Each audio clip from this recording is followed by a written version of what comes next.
आज दोस्तों आपने गांव में देखा होगा, गांव में जो कोई भी आदमी घर बनवा रहा है तो अपने घर में टाइल्स लगा रहा है, किचन में टाइल्स लगा रहा है, बाथरूम में टाइल्स लगा रहा है।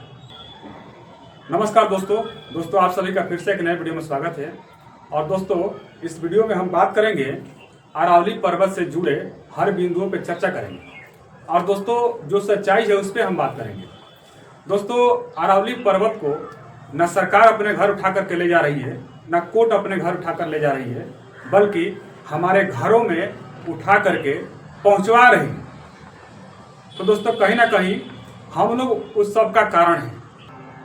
आज सभी लोग हड़ताल कर रहे हैं, आंदोलन कर रहे हैं अरावली पहाड़ी को लेकर के, लेकिन उसका सच्चाई क्या है आज आप लोगों को हम बताने जा रहे हैं। दोस्तों आइए थोड़ा सा जान लेते हैं कि आखिर ये अरावली पहाड़ी क्या है और कहां से कहां तक है और कब से है। दोस्तों वैसे तो सभी लोगों का राय अलग अलग है। कोई कह रहा है 200 करोड़ साल पहले से है, कोई कह रहा है 1000 करोड़ साल पहले से है।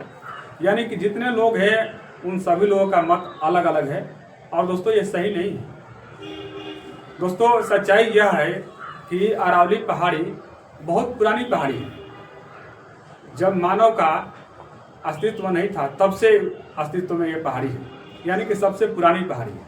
और दोस्तों यह गुजरात के पालनपुर से लेकर के दिल्ली के रायसीना हिल तक फैला हुआ है। यानी कि गुजरात से शुरू होकर के राजस्थान, हरियाणा और दिल्ली तक ये पहाड़ी का लंबाई कम से कम 800 किलोमीटर है। और इसमें से सबसे ज़्यादा हिस्सा जो है राजस्थान में है और राजस्थान के लोग इसको लेकर के आंदोलन कर रहे हैं, लगातार बचाव के लिए आंदोलन कर रहे हैं। अब दोस्तों थोड़ा सा चर्चा कर लेते हैं कि आखिर दोस्तों क्या कारण है। तो दोस्तों सबसे बड़ा और मुख्य कारण ये है, दोस्तों आपने देखा होगा गांव घर में आजकल जो घर बना रहे हैं लोग उसमें पत्थर और टाइल्स लगा रहे हैं, किचन में टाइल्स लगा रहे हैं, यहाँ तक कि लोग जो टॉयलेट होता है उसमें भी टाइल्स लगा रहे हैं। और दोस्तों ये पहले शहरों में था लेकिन अब गांव में भी पहुंच गया। गांव के लोग भी घर बनवा रहे हैं तो टाइल्स लगा रहे हैं। और दोस्तों हर आदमी के पास एक घर रहने के बावजूद दूसरा घर बना रहे हैं, तीसरा घर बना रहे हैं, शहर में घर बना रहे हैं, गांव में घर है फिर भी, और उसको ताला मार दे रहे हैं, वहाँ कोई रहने वाला नहीं है। और दोस्तों दूसरी तरफ सरकार भी दोस्तों जो भी पहले से, चाहे स्थल हो गया, चाहे एयरपोर्ट हो गया, चाहे स्टेशन हो गया, चाहे कोई भी स्थल, उसको भी रीडेवलपमेंट कर रही है और टूरिज्म के नाम पर उसको विकसित किया जा रहा है। तो कहीं ना कहीं वहाँ भी टाइल्स लग रहा है, क्योंकि ये आदमी का डिमांड है। आदमी कहीं भी जाता है तो सोचता है, देखता है कि होटल्स में टाइल्स लगे होना चाहिए, बढ़िया होटल्स के जो टॉयलेट है उसमें भी टाइल्स लगा होना चाहिए, अच्छे पत्थर लगा होना चाहिए।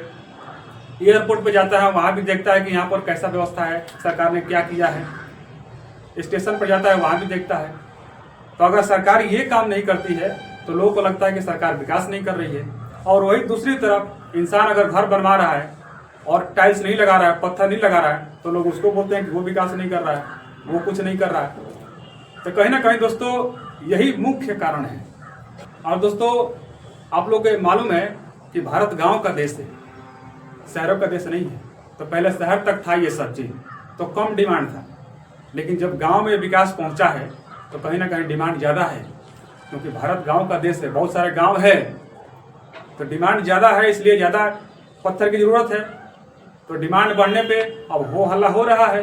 अब लोगों को पता चल रहा है कि पहाड़ियाँ कट रही है, पहले पता नहीं था और सच्चाई यही है। तो दोस्तों कहीं ना कहीं सरकार का, कोर्ट का इसमें कोई दोष नहीं है। सरकार और कोर्ट का काम है लोगों तक सुविधा मुहैया कराना, सुविधा पहुंचाना, चाहे पेट्रोल हो, चाहे कोई भी और भी सुविधा हो, लोगों के तक पहुंचाना काम है सरकार का।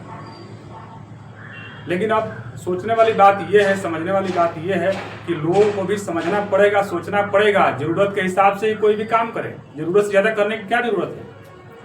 अगर हम जरूरत से ज़्यादा करेंगे तो हम इसी तरह से, आज पहाड़ियाँ खत्म हो रही है, कल पानी खत्म हो जाएगा, इस तरह से सारे जो संसाधन है खत्म हो जाएगा। तो सबसे पहले लोगों को समझना पड़ेगा। तो दोस्तों आप लोग को वीडियो कैसा लगा? अगर अच्छा लगा तो थोड़ा सा